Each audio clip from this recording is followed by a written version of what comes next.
गर्भ धारण के लिए एक पद्धति होती है, न केवल समय परंतु एक पद्धति होती है जिसको हमारे वैदिक शास्त्रों में गर्भाधान संस्कार कहा गया है।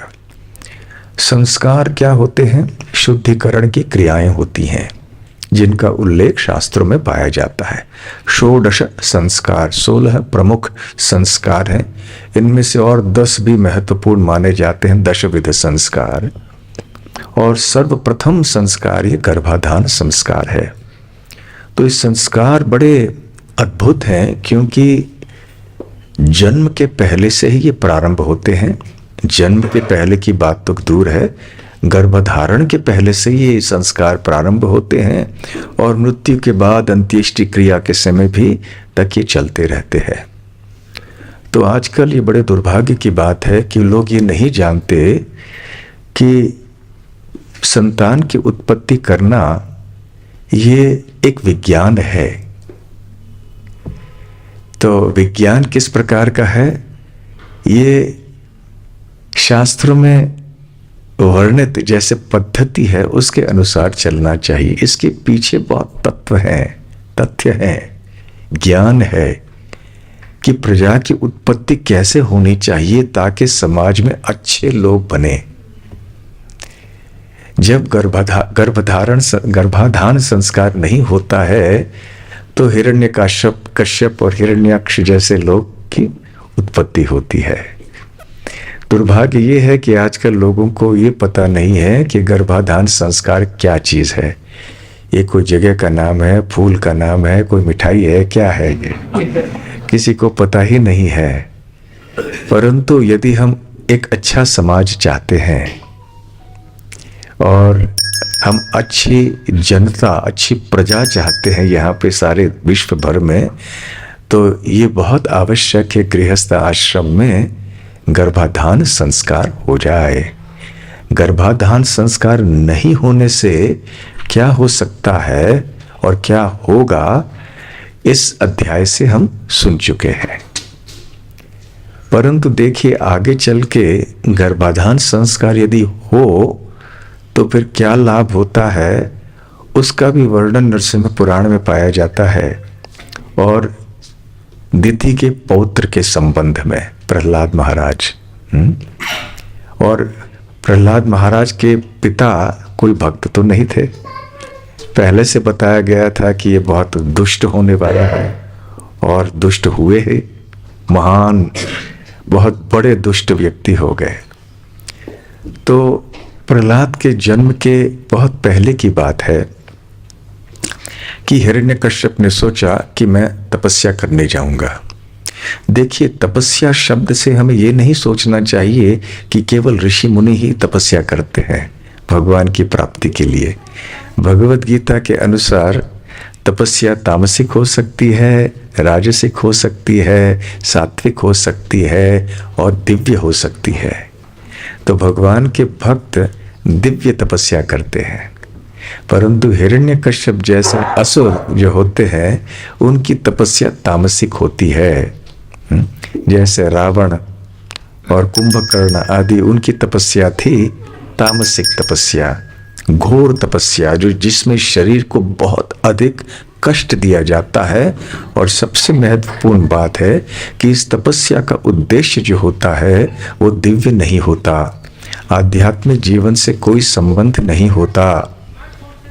जब कोई साम्राज्य चाहता है, कोई भोग करना चाहता है, इस तरह के संसार के वस्तुओं को प्राप्त करने के लिए या किसी का दमन करने के लिए आदि व्यक्ति करता है, तो ये सारी चीजें तामसिक तपस्याएं होती हैं। राजनेतागण कभी कभी भूख हड़ताल पे बैठ जाते हैं, वो भी ठीक से नहीं करते, बीच बीच में कुछ खाते पीते रहते हैं। तो खैर, हिरण्यकश्यप तपस्या करने गया था कैलाश पर्वत में, और जब ब्रह्मा जी को पता चला तो वो बड़े चिंतित हो गए कि ये इतना बड़ा असुर है, अब ये तपस्या करेगा, इसे बल की प्राप्ति होगी, तो ये बल का दुरुपयोग करेगा, संसार का विनाश करेगा। ये देखिए, तपस्या से बल मिलता है। और यदि व्यक्ति के होश ठिकाने नहीं होते तो ये जो बल का प्रयोग है वो गलत ढंग से करेगा और इसमें विनाश होगा सारे जगत का। ये आसुरी वृत्ति है। तो ब्रह्मा जी चिंतित हो गए। तो उसी समय उनके पुत्र नारद मुनि उनके पास आए कि पिताश्री आप क्यों चिंतित हैं? आप भगवान के भक्त हैं, भगवान अवश्य कोई ना कोई मार्ग उठाएंगे। तो फिर नारद मुनि स्वयं गए अपने मित्र पर्वत मुनि को साथ में लेकर। दोनों ने चिड़िया का रूप धारण किया और जिस पेड़ के नीचे हिरण्यकश्यप बैठा था, तपस्या करने के लिए खड़ा था, जो भी है, तो वहां पर जाके दोनों चिड़िया जो है भगवान नारायण का नाम लेने लगी। नारायण नारायण नारायण। नारद जी वैसे वैकुंठ के भक्त हैं, नारद मुनि। तो अब ये ऐसे हुआ जैसे मानो हिरण्यकश्यप को तो गुस्सा आ गया, ये क्या है, मैं यहाँ तपस्या करने बैठा हूँ और ये नारायण शब्द कहाँ से आ रहा है। तो देखा तो ऊपर दो पक्षियाँ हैं। तो बड़े गुस्से में उसने आक्रमण करने का प्रयास किया, लेकिन ये पक्षियाँ उड़ गईं। लेकिन अभी ध्यान भंग हो गया था और बड़ा विचलित हो गया था हिरण्यकश्यप। अब तपस्या करने का भाव रहा नहीं। अब इस भावना में, इस चेतना में मैं तपस्या नहीं कर सकता। ये क्या नारायण नारायण नारायण, सारा मेरी बुद्धि भ्रष्ट कर दी इन्होंने। वास्तव में बुद्धि शुद्ध कर दी थी। तो फिर वापस चले आए घर में। तो उनकी पत्नी थी कयाधु। कयाधु ने पूछा कि अरे 10,000 वर्षों के लिए तपस्या करने के लिए गए थे आप, इतनी जल्दी कैसे लौट के आए? तो अरे क्या बताऊं, मैं तपस्या तो कर रहा था, लेकिन ये दो चिड़ियां आ गईं और ये नारायण नारायण नारायण कहने लगे। मैं तो बड़ा हताश हो गया। अब कयाधु के हृदय में भगवान के प्रति अनुकूल भावना थी, वो हिरण्यकश्यप जैसे नहीं थी।